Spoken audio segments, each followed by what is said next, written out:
Masalah-masalah personal itu banyak sekali menciptakan hal-hal ini nih, hal-hal yang seringkali mengganggu kepemimpinan seseorang. Karena nggak bisa dipungkiri ya, untuk bisa memimpin orang lain, seringkali benchmarknya itu adalah bagaimana kita memimpin diri sendiri gitu kan.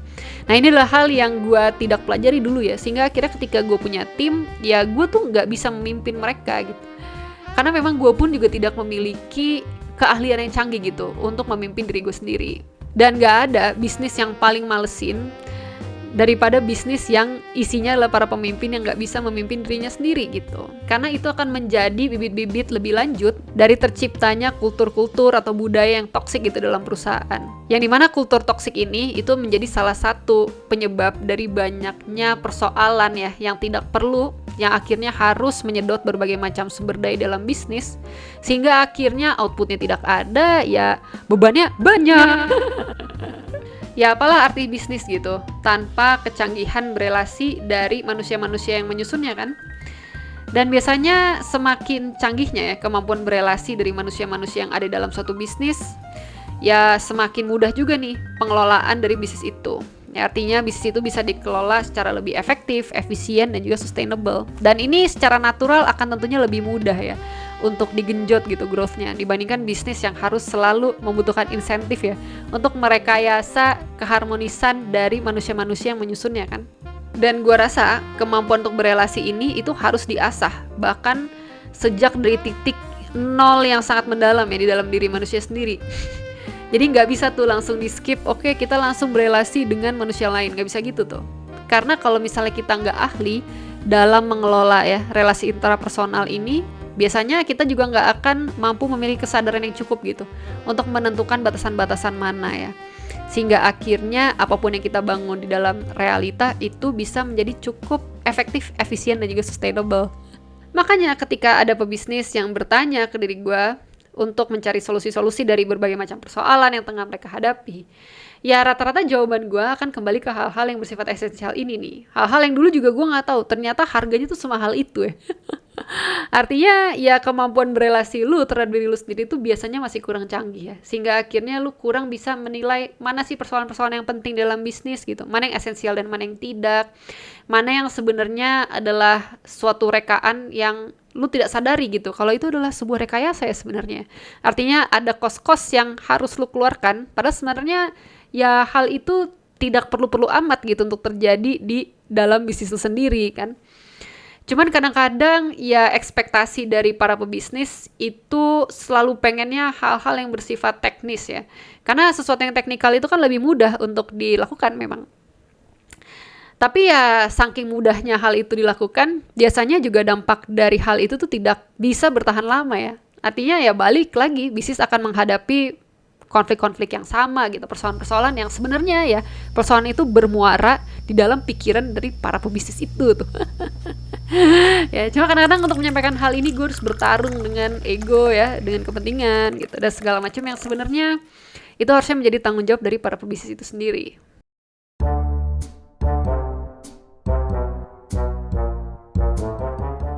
Ya intinya gue sering menyaksikan para pemilik bisnis yang harus mengalami berbagai macam penderitaan ya alias mengorbankan banyak sekali hal-hal yang penting dalam hidupnya, entah itu usaha, waktu, ya, pikiran, tenaga, uang, dan juga relasi-relasi penting yang gue rasa harganya itu sangat amat mahal ya bagi mereka ya, alias cukup mengerikan gitu kalau hal-hal itu harus dikorbankan just to find out sebuah wisdom ya sebuah learnings yang sebenarnya sangat sederhana, yaitu bahwa kemampuan intrapersonal seseorang itu sangat mempengaruhi bagaimana mereka mengambil keputusan di dunia nyata.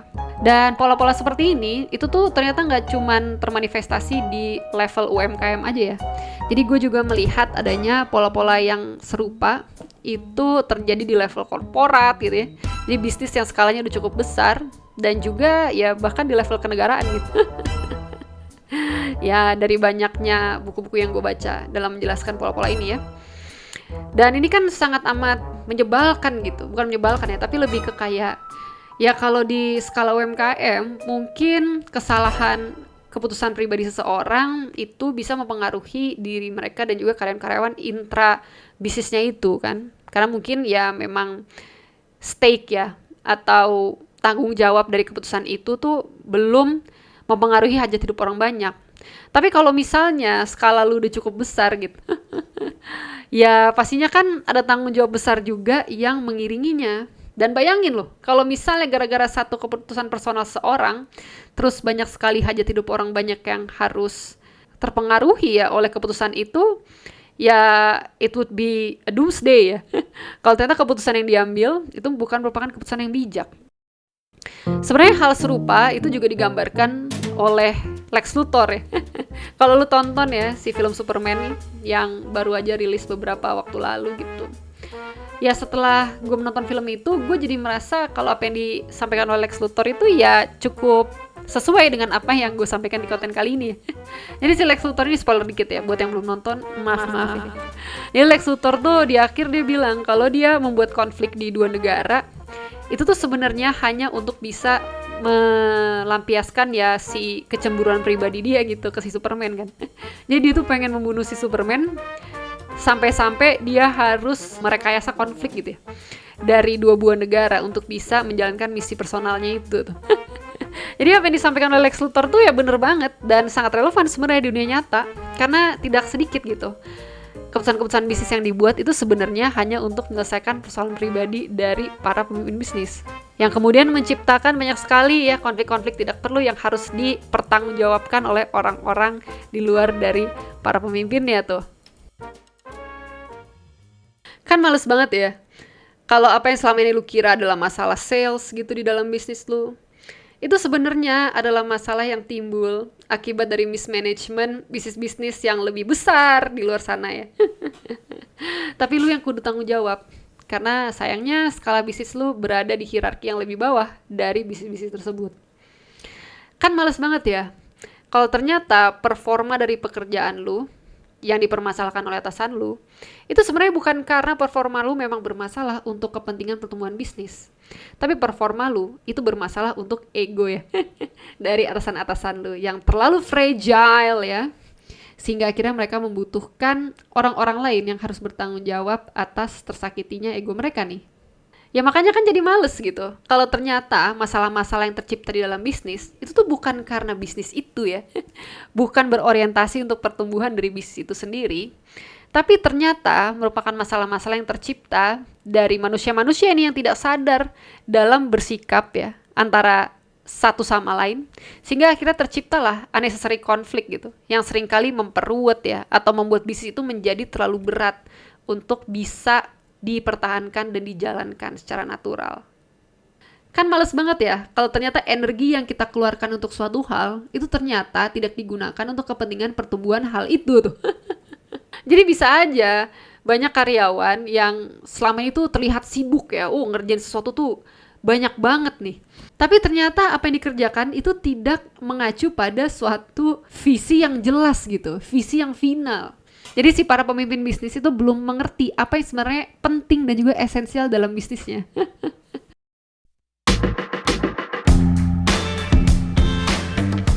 Dan gue rasa untuk bisa mengetahui apa yang penting dan tidak ya dari suatu hal, seorang manusia itu membutuhkan kebijaksanaan nih.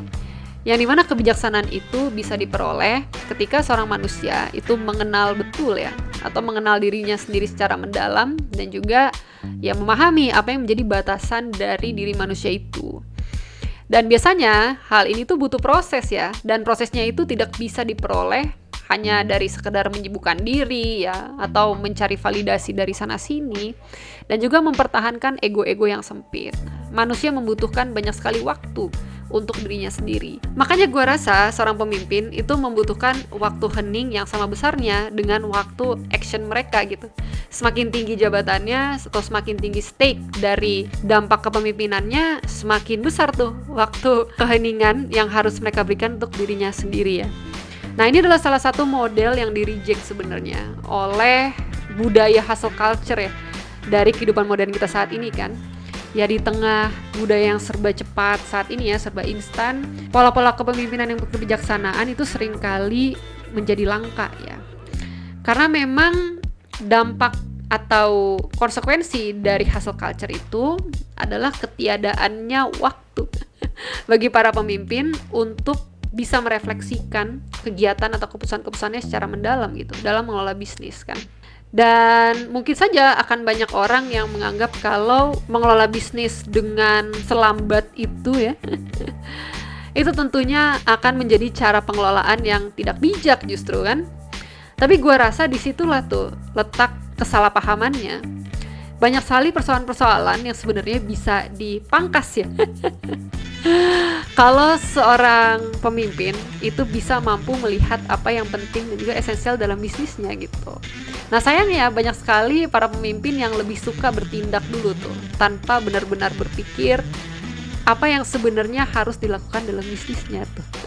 Entah itu dilakukan hanya karena takut ketertinggalan gitu dari para kompetitornya, entah itu dilakukan karena merasa insecure gitu, atau ya karena ada masalah-masalah personal tadi yang harus dipenuhi gitu kan. Ya demikian gitu. Jadi gue saat ini sudah tidak lagi setuju dengan hustle culture ya, karena budaya itu justru mengambil apa yang penting dari seorang pemimpin, yaitu kebijaksanaannya. Jadi gak heran kalau saat ini kita jadi suka mengoleksi para pemimpin yang tinggi secara status gitu, tapi ya mungkin bisa dibilang masih kekanak-kanakan atau masih purba nih ya dari sudut pandang kebijaksanaan. Sehingga akhirnya para pemimpin ini seringkali menciptakan keputusan-keputusan yang mereka sendiri tuh nggak bisa ambil resikonya ya. Sehingga nanti kalau keputusan itu ternyata gagal ya, atau memberikan dampak yang negatif ke banyak orang, ujung-ujungnya yang akan bertanggung jawab terhadap konsekuensi itu ya manusia-manusia lain ya.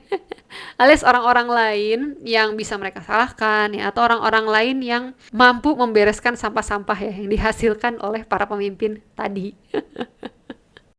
Dan ujung-ujungnya siapapun yang bisa membereskan sampah-sampah dari para pemimpin tadi, itu biasanya akan menjadi pemimpin yang sesungguhnya ya. Karena biasanya si pemimpin yang kekanak-kanakan itu akan selalu bergantung nih pada mereka-mereka yang mau do the dirty work gitu, dan memenuhi ekspektasi dari para pemimpin kekanak-kanakan tadi. Nah, inilah dasar dari shadow leaders. Ketika ada seorang pemimpin yang tidak memiliki kebijaksanaan yang cukup, akhirnya harus bergantung pada pemimpin-pemimpin lain yang tentunya pemimpin itu sangat mudah untuk memanfaatkan posisi-posisi strategis mereka ini. Jadi ketika ada seorang pemimpin yang tidak berkebijaksanaan atau tidak menjalankan fungsinya secara otentik sebagai seorang pemimpin, disitulah biasanya ya kehancuran dan juga konflik-konflik yang tidak perlu itu akan terjadi di dalam bisnis dan juga ya berbagai macam entitas kolektif lainnya gitu yang dibangun oleh manusia. Jadi kalau misalnya saat ini lu lagi mengalami berbagai macam persoalan dalam bisnis lu bisa tanya ya ke diri sendiri, apakah sebagai pemimpin lu sudah memiliki kebijaksanaan-kebijaksanaan itu? Dan kalau belum, salah satu cara yang mungkin bisa lu lakukan ya, itu adalah dengan memberikan waktu yang lebih banyak lagi untuk merefleksikan segala macam relasi yang lu punya terhadap diri sendiri ya dalam hening.